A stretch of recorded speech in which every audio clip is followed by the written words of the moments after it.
అందరికీ నమస్తే. కేంద్ర హోంశాఖ సహాయ మంత్రి బండి సంజయ్ వాళ్ళ కొడుకును ఇప్పటిదాకా కూడా పోలీసులు అరెస్ట్ చేయలేదు. ఆల్రెడీ పోలీస్ స్టేషన్ దగ్గర కొంతమంది మహిళలు పోయి ధర్నా చేస్తున్నారు. మొదలే మోడీ వచ్చే టైం ఇది. మోడీ ఇంకా కొద్దిసేపు అయితే రాబోతున్నాడు ప్రధాని మోడీ. ఇంకో పక్క డీజీపీ ఆఫీస్ ముందర బీఆర్ఎస్ వాళ్ళు పోయి ధర్నా చేసిండ్రు. అసలు దీనిలో ప్రభుత్వం ఏం చేయాలనుకుంటుందో అర్థమైతే లేదు. దీనిలో ప్రభుత్వం కూడా విక్టిమ్ సైడ్ కాకుండా పెద్దోళ్ళ సైడ్ ఉన్నట్టుగా కనిపిస్తుంది. ఈ పేపర్ మేనేజ్మెంట్ మీడియాలో రాకుండా మేనేజ్మెంట్ చేయడము, లేకపోతే ఒక్కరు కూడా ఇప్పటిదాకా మాట్లాడకపోవడము, ఇప్పటిదాకా పోలీసులు ఎవరైతే పోక్సో కేసు ఉన్నాడో ఆయనను అరెస్ట్ చేయడం, భగీరథ్ను అరెస్ట్ చేయకపోవడము, ఇదంతా చాలా మేనేజబుల్ అనిపిస్తుంది. అంటే ఇది చట్టాలు పేదలకే తప్ప చట్టాలు చుట్టాలు పేదలకే తప్ప వీళ్ళకు పొలిటీషియన్స్కు వీళ్ళకు వాళ్ళకు చట్టాలు వర్తించవా అనే ఒక క్వశ్చన్ సొసైటీ నుంచి వస్తుంది. ముందు సబ్స్క్రైబ్ చేయండి, షేర్ కూడా చేయండి. నిజానికి ఈ ఇన్సిడెంట్ బండి సంజయ్ కొడుకు కాకుండా ఇక వేరే పార్టీ లీడర్ బీఆర్ఎస్లో ఏదో చిన్నపాటి లీడర్ గల్లీ లీడర్ బీఆర్ఎస్లో గల్లీ లీడర్ కొడుకే కనుక ఈ గలీజ్ పని చేసి ఉంటే ఇప్పటికే పెద్ద రచ్చరచ్చ అయ్యేది. బీజేపీలు ధర్నాలు చేస్తుండ్రి, కాంగ్రెస్ వాళ్ళు ఇప్పటికే అరెస్ట్ చేసేసి మొత్తం ప్రెస్ మీట్లు పెట్టి చూసినరా బీఆర్ఎస్ ఇట్లా చేసింది అట్లా చేసింది చెప్తుండ్రి. ఇక్కడ కేంద్ర హోంశాఖ సహాయ మంత్రి ఇద్దరు, ఈయన రాష్ట్ర హోంశాఖ మంత్రి ఇద్దరు చాలా ఇక్కడ రాష్ట్రము అక్కడ కేంద్రం ఇద్దరు హోమ్ మినిస్టర్లు ఇక్కడ మనకు. ఇప్పుడు వాళ్ళు ఒక హోమ్ మినిస్టర్ ఇంకొక హోమ్ మినిస్టర్ సేవ్ చేస్తున్నట్టు కనిపిస్తుంది. ఇక్కడ చూడండి, ఇది కాంగ్రెస్ ఐఎన్సీ ఇండియా అని ట్విట్టర్ హ్యాండిల్. అంటే ఏఐసిసి రేవంత్ రెడ్డి వాళ్ళ పార్టీ ఉంది కదా ఇప్పుడు కాంగ్రెస్కు హెడ్ ఆఫీసు, వాళ్ళు సోషల్ మీడియాలో పెట్టినారు ఇదంతా. మోదీ క్యాబినెట్లో మంత్రుల కొడుకులు ఇది చేస్తారు, ఇట్లా చేస్తున్నారు, ఇట్లాంటి గబ్బు పని చేస్తారని చెప్పేసి వాళ్ళు పెట్టినారు. కానీ ఇక్కడ ఉన్న social media, Congress social media కూడా ఒక్క పోస్ట్ కూడా పెట్టలే. ఏమైందో పొద్దుగాలేస్తే కంపు మాటలు మాట్లాడతారు గాంధీ భవన్లో కూర్చొని కొంతమంది, వాళ్ళు కూడా సప్లై చేస్తలేరు. అంటే ఆయన కేంద్ర మంత్రి కదా, ఎవరైనా కావచ్చు, కానీ ఒక కేంద్ర మంత్రి కదా, ఆయనకు పార్టీ కూడా సంబంధం లేదు. పార్టీ కూడా పక్కన పెడదాము. ఒక విక్టిమ్ గర్ల్ పోలీస్ స్టేషన్ పోయి కంప్లైంట్ చేస్తే పోక్సో అయ్యింది.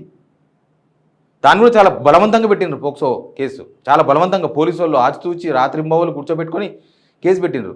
ఇక్కడ కులాలు మతాలు కూడా కాదు. ఎందుకంటే ఇప్పుడు ఆ విక్టిమ్ ఎవరైతే ఉన్నారో ఆమె కూడా బీసీ అని అన్నట, నేను తెలుసుకున్నా. సేమ్ బండి సంజయ్ సామాజిక వర్గం అంట, మళ్ళీ అదొకటి సేమ్ సామాజిక వర్గం. ఇక్కడ ఎవరో టార్గెట్ చేసినట్టు ఏం కనబడతలేదు. ఎక్కడ చూసినా కూడా బండి సంజయ్ని ఎవరో టార్గెట్ చేసినట్టు ఏ కోణాన్ని కూడా కనిపిస్తలేదు. ఇది జరిగింది ఒక అమ్మాయి, వాళ్ళు కూడా బాగా డబ్బులున్న వాళ్ళు, సాఫ్ట్వేర్ కంపెనీ ఓనర్ అంట ఆయన. ఆ అమ్మాయికే సపరేట్గా బెంచ్ కార్ ఉందంట. అర్థం చేసుకుంటారు.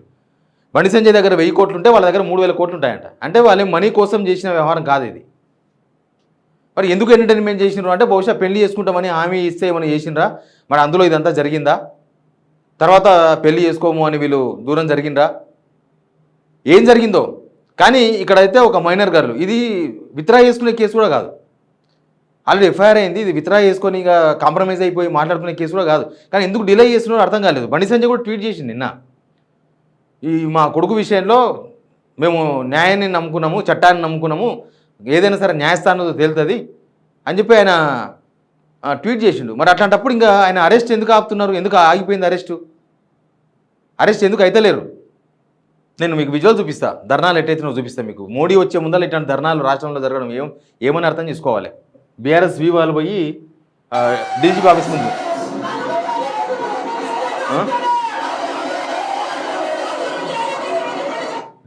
ముందు వీళ్ళు ధర్నా చేస్తున్నారు. ఓ పక్క పోయి లేడీస్ అందరూ ఆడిపోయారు పేట బషీర్బాద్ పోలీస్ స్టేషన్.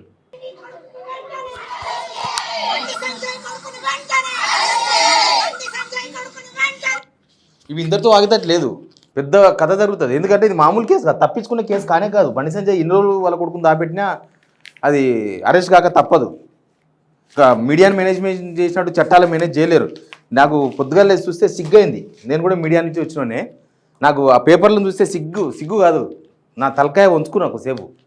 మనం ఎటువైపు ఉంటున్నాం, సామాన్యుల వైపు ఉండాలనా లీడర్ల వైపు ఉండాలనా? సీఎం ఆఫీస్ నుంచి ఫోన్ చేసిరంట వార్తలు వేయద్దని. ఇంకో ఆంధ్రజ్యోతి ఏడేసిండ్రు, ఎక్కడనో లోపల ఇంత ఏళ్ళనా వద్దా అన్నట్టు వేసిండ్రు, ఎక్కడనో ఏమో చూసినా నేను దీనిలో. ఇంకా కొన్ని పేపర్లు అయితే అసలు ఆయన కూడా రాలేదు. ఆంధ్రజ్యోతి పేపర్ ఇది. ఇంకో ఇట్లా ఉండేదా, ఇట్లే ఉంటుందా పేపరు? ఎవరి కోసమే 1000 కోట్లు పెట్టి 100 కోట్లు పెట్టి జనాల మీద వద్దనికిన వార్తలు ఈ పేపర్లు వెతకాలన్నా ఇప్పుడు ఆ వార్తను? ఒక కేంద్ర హోంమంత్రి ఇప్పుడు అర్థమవుతుంది కదా ఎందుకు బండి సంజయ్ మీద మాట్లాడుతున్నారు అందరూ అంటే, బండి సంజయ్ ఇదంతా చేస్తున్నాడని మంచిగా నమ్మకంగా అనిపిస్తుంది. ఆ వార్తనే కనిపిస్తలేదు. ఎవరు రాసిండో ఈ పేపరే కాదు, అన్ని పేపర్లు, పెద్ద పెద్ద పేపర్లు, వెలుగు, చీకటి, అన్ని పేపర్లు అన్ని మేనేజబులే. ఇంకో ఏడుంది వార్త లోపల ఎక్కడో రాసిండ్రు. దీనిలో కూడా బండి సంజయ్ తనయుడిపై ఫోక్సో కేసు చిన్నగా రాసిర్రు రెండో పేపర్లో.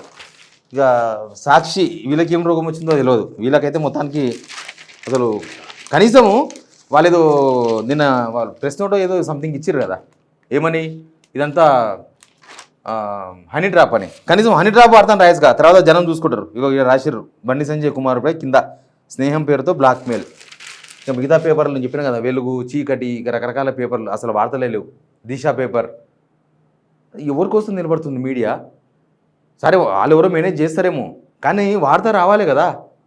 అంటే సామాన్యులు కాదు, మనకు పొలిటీషియన్స్ కావాలా మీడియాకు? ఇది రేవంత్ రెడ్డి వాళ్ళ ఆఫీస్ నుంచి, సీఎం ఆఫీస్ నుంచి ఫోన్లు వచ్చినాయంట. జర్నలిస్ట్ చెప్తారు వాళ్ళ ఆఫీసులకు ఫోన్లు చేపించి వార్త రాయొద్దన్నారంట.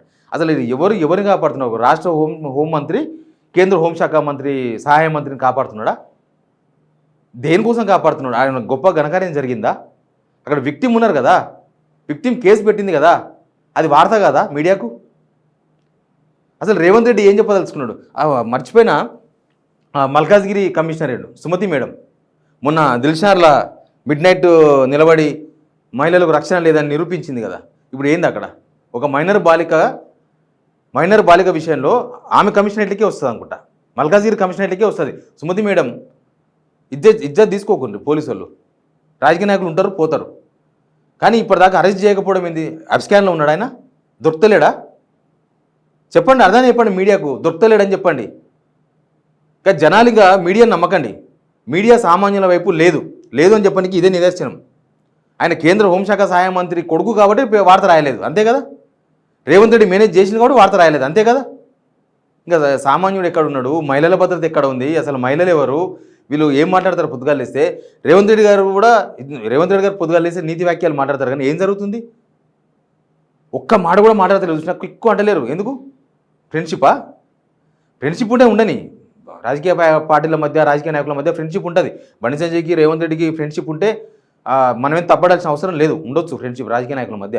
కానీ ఇన్సిడెంట్ జరిగింది ఇక్కడ, సమాజం అంతా చూస్తుంది ఏమవుతుంది అని. మీరు ఎన్ని రోజులు సేవ్ చేస్తారు? ఎన్ని రోజులు కాపాడతారు? అరెస్ట్ చేయకుండా వదిలేస్తారా? పోక్సో చట్టాన్ని ఉల్లంఘిస్తారా?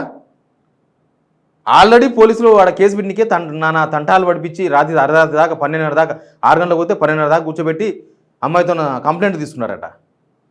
ఇప్పుడు 24 అవర్స్ అయిపోయింది, కంప్లైంట్ అయిపోయింది, ఇంకా 48 అవర్స్ అయిపోతుంది. ఇప్పుడు ఏం జరుగుతుంది తెలంగాణ రాష్ట్రంలో? ఇంత మేనేజబుల్ చేస్తే, మీడియా మేనేజబుల్ అయితే ఇక సామాన్యులు ఎక్కడ పోవాలి? సామాన్యుల సమస్యలు ఎక్కడ పోవాలి?